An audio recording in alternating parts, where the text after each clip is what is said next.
안녕하세요. 아내 림프암을 항암 치료 없이 완전 관리시킨 면역 닥터 서정원 원장입니다. 오늘은 암 연구자들이 암을 바라보는 4개의 관점에 대해서 설명해 보려 합니다. 이런 주제를 언급한 의사가 없어 생소하겠지만 꼭 알아야 할 내용입니다. 이 영상을 통해 인체와 암을 바라보는 관점이 어떻게 변해야 하는지 이해하는 데 도움이 되면 좋겠습니다. 연구자들이 생명체를 바라보는 관점의 변화는 전적으로 과학의 발전 덕분입니다. 이전까지 생명현상은 해부학적 관점이 주도했지만 1953년 DNA가 이중 나선 구조라는 주장이 나오면서 분자 생물학적 관점으로 바뀌었습니다. 2003년엔 인간 유전자 지도가 99.9% 정확도로 밝혀지면서 유전자 생명체라는 관점이 생겨났습니다. 하지만 현대의학의 발전에도 불구하고 고치지 못하는 병들이 많았습니다. 이 때문에 한의학과 동양의학에 대한 연구도 많이 늘었습니다. 최근엔 양자 물리학이 발전하면서 모든 물질은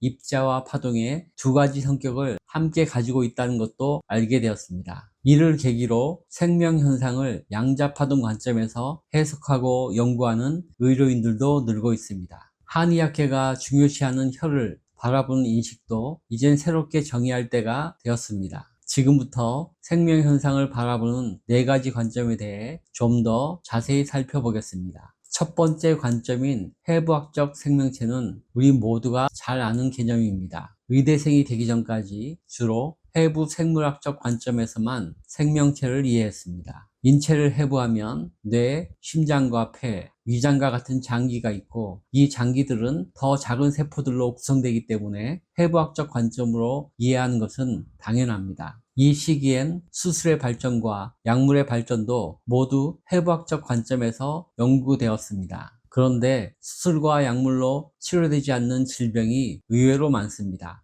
대표적인 것이 암을 비롯한 면역질환입니다. 수술은 암 치료에서 가장 확실한 효과를 보여주고 있지만 암을 완전 절제하더라도 암은 완치된 게 아닙니다. 이제 우리 모두는 암이 재발하거나 더 먼 장기로 전이 된다는 사실을 잘 알고 있습니다. 암세포가 보이지 않아도 여전히 어딘가에서 초미세 사이즈 수준으로 살아있거나 새로이 태동하고 있으리라고 생각합니다. 그래서 의료계는 너무 작아서 눈에 보이지 않는 초미세 구조와 물질들을 연구하기 시작했습니다. 현미경으로도 잘 보이지 않는 암세포 내부와 외부에서 그동안 알지 못했던 여러 화학적 신호들이 존재한다는 것도 밝혀졌습니다. 분자 수준에서의 초미세 생명현상 연구와 발견들은 암 치료에도 큰 변화를 가져왔습니다. 항암제가 암세포를 죽이는 기전이나 면역 항암제가 작동하는 방식은 사람의 눈으로 볼 수 없습니다. 그런데 의사들은 방송에 나와서 이것이 어떻게 작동하는지 마치 눈으로 본 것처럼 분명히 설명합니다. 전자현미경으로 보았기 때문입니다. 전자의 움직임을 포착해서 나노 수준의 작은 세포까지도 영상화할 수 있는 세상이 되었습니다. 살아있는 바이러스의 움직임도 실시간으로 보여주는 전자현미경이 국내 기술로 개발되었습니다. 바이러스 사이즈는 정말 작습니다. 얼마나 작은지 설명하기 위해 세포와 비교해 보겠습니다. 바이러스에 비하면 세포는 사이즈가 수백 배 크고 부피로는 수백만 배가 더 큽니다. 바이러스가 엄청 작은 거죠. 그래서 현미경으로 세포는 볼 수 있지만 바이러스는 절대 보지 못합니다. 이걸 관찰하려면 전자현미경을 이용해야 합니다. 우리 몸은 60조의 세포로 구성되어 있고 몸에 공생하는 미생물들의 숫자는 100조 개 이상입니다. 100조 개의 미생물의 총 무게는 1.5kg에 불과합니다. 눈에 보이지 않아도 우리 몸 안에는 초미세 생명체들의 생태계가 존재한다는 것을 아시겠죠? 암 진료에 사용되는 약물들도 거의 대부분 분자 단위에서 작동하는 것들입니다. 초미세 단위로 작동하는 것은 약물 외에도 많습니다. CT나 MRI도 마찬가지입니다. CT는 세포들이 흡수하는 방사능 양의 미세한 차이를 데이터화해서 영상으로 보여주는 것입니다. 세포의 종류마다 방사능을 흡수하는 능력의 차이가 있는 것처럼 암세포와 정상세포의 흡수 능력에도 차이가 있습니다. 이처럼 생명현상은 우리 눈으로는 볼 수 없는 것들에 의해서 작동되고 있습니다. 21세기 들어서면서 인간이 유전자 생명체라는 사실을 알게 되었습니다. 세포 속에 있는 유전자를 분석해서 인간의 게놈 지도를 완성했기 때문입니다. 게놈과 유전자는 그 정의가 다릅니다. 유전자는 단백질을 합성하는 유전 정보를 담은 것이고, 게놈은 생명체가 가진 모든 유전 정보의 총합을 뜻합니다. 유전자가 도서관에 있는 한 분야의 책 한 권이라면, 게놈은 모든 분야의 모든 책을 가진 거대한 대도서관이라고 이해하시면 됩니다. 우리 몸을 구성하는 체세포 하나에는 정확히 23쌍, 총 46개의 염색체를 가지고 있습니다. 이 중 22쌍은 신체 형성과 기능에 관한 유전 정보를 담고 있는 상염색체이고, 나머지 한 쌍은 성별을 결정하는 성염색체입니다. 정자와 난자가 만나 수정하면 염색체가 합쳐져 23쌍이 되고 새로운 생명이 탄생합니다. 신비하죠? 염색체마다 유전자 수의 차이가 있습니다. 1번 염색체에는 2100개의 유전자를 가지고 있지만, 남성을 표현하는 Y 염색체는 200개 미만의 유전자만 가집니다. 염색체 쌍마다 다른 유전자를 가지고 있어서 각기 다른 기능을 수행합니다. 인간 게놈에는 25,000개의 유전자가 약 30억 개의 염기성을 이루면서 복잡하고 다양한 기능을 수행합니다. 이 중 약 2% 미만이 단백질을 만드는 코딩 유전자입니다. 이들은 특정 단백질을 만들도록 암호화되어 있습니다.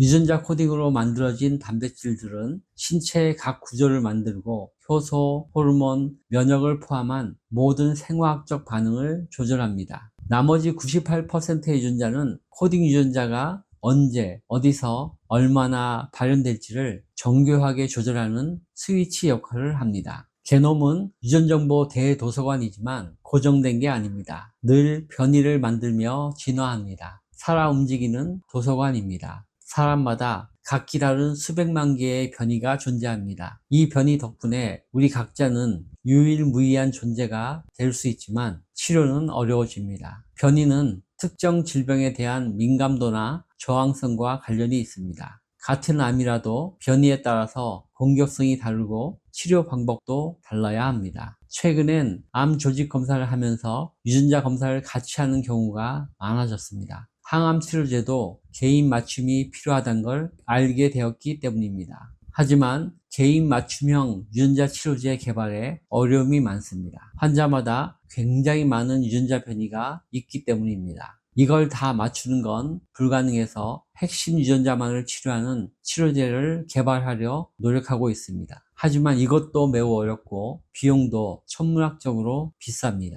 제 생각엔 개인 맞춤 유전자 치료제가 암 종류마다 개발되더라도 여전히 암의 완치는 불가능할 것 같습니다. 유전자가 변이를 잘하기 때문에 개인의 환경에 따라서 또 영향을 받고 변하기 때문입니다. 먹는 음식, 거주하는 환경, 치료하는 방법, 그리고 스트레스 감수성에 따라서도 유전자는 변합니다. 인간 게놈은 단순한 유전 정보 리스트가 아니라는 사실을 기억해야 합니다. 생명의 복잡성과 적응 능력을 보여주면서 살아 움직입니다. 사람마다 다른 환경과 영향으로부터 이처럼 민감한 유전자를 지키거나 복구할 수 있는 방법이 필요합니다. 그래서 지금부터 설명드릴 양자파동 생명체란 새로운 관점이 주목받기 시작했습니다. 혹시 양자 컴퓨터에 대해 들어보셨나요? 우리 몸이 양자 컴퓨터처럼 작동한다면 믿어지실까요? 양자 생물학을 이해하려면 양자 물리학이 밝힌 양자의 특징을 아는 게 도움이 됩니다. 양자는 초미리 입자이면서 파동의 특성도 가집니다. 최근엔 양자 물리학이 거대 우주와 초미세 세계를 모두 잘 설명할 수 있다는 사실이 밝혀졌습니다. 어떤 과학자들은 우리가 접하는 자연현상을 가장 잘 설명할 수 있는 것이 양자 물리학이라고 주장합니다. 저도 이 점에 동의합니다. 생명현상은 유전학보다는 양자 생물학적으로 설명하면 찰떡궁합입니다. 저는 의학과 한의학을 모두 배웠습니다. 미국 NCCAOM 시험을 보기도 했습니다. 한의학을 배울 때 가장 힘들었던 것은 인체 생명현상과 반응을 해부학적, 분자생물학적, 유전자적 방식으로 설명하지 않는 것입니다. 한의학적 해석은 관념적이고 철학적이어서 저로선 이해하기 어려웠습니다. 하지만 8년 전 림프암에 걸린 아내를 항암 치료 없이 완치하는데 양자 파동 방식의 도움을 받은 후 이것에 심취하게 되었습니다. 치유 파동을 만들어 아내의 암 치료를 도와준 선생님으로부터 지난 4년간 인간의 혀를 인지하고 공명하며 파동을 조절하는 방법을 배웠습니다. 이제 저는 아내와 내 몸의 혀를 쉽게 찾을 수 있습니다. 손가락을 혈 가까이 가져가면 혈이 공명하고 내 몸 안에서도 어떤 변화가 감지됩니다. 이런 능력이 생긴 후엔 누가 설명해 주지 않아도 치매 효과를 거의 직관적으로 이해할 수 있습니다. 아내의 혀를 공명시키면 동시에 내 몸에서 일어나는 생명 반응이 있는데 이것은 아내 몸에서 일어나는 생명 반응과 동일했습니다.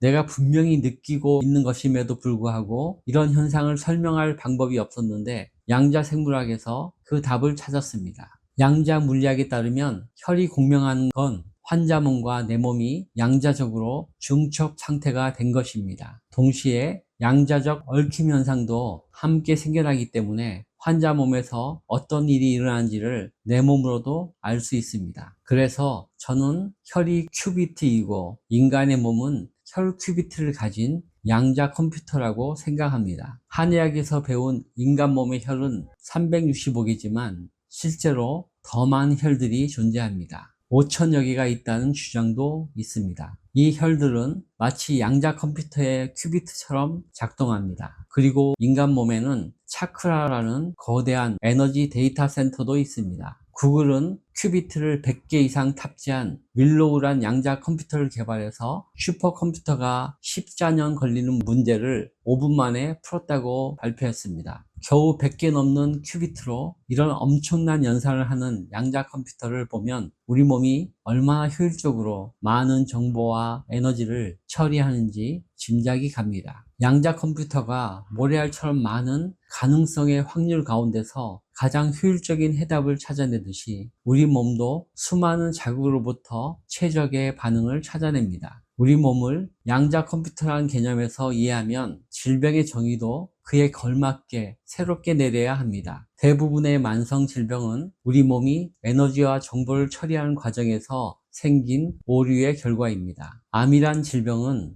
본래 세팅되어 있던 일관성과는 완전히 결이 다른 새로운 운영체계가 심겨진 것입니다. 결이 다른 새 운영체계는 우리 몸에서 혼란을 만들고 오작동하게 하며 기존 운영체계와 경쟁하면서 점점 그 영역을 넓혀나가 생명을 빼앗기도 합니다. 앞으로 이런 관점으로 암을 이해하고 치료하는 훈련이 필요할 것 같다는 생각을 하고 있습니다. 인류는 해부학적 생명체에서부터 분자생물학적 생명체를 거쳐 유전자 생명체와 양자파동 생명체까지 인간 몸에 대한 인식을 발전시켜 왔습니다. 인간 몸에 있는 5천여 개의 혈과 7개 차크라는 아마도 유전자들과 기능적으로 밀접하게 연결되어 있는 것으로 이해됩니다. 이를 양자생물학에선 결이 맞는 상태라고 표현합니다. 앞서 유전자 발현이 환경과의 상호작용에 따라 크게 영향을 받는다고 설명했습니다. 제가 보기엔 환경 요인들과 상호작용을 잘하는 것은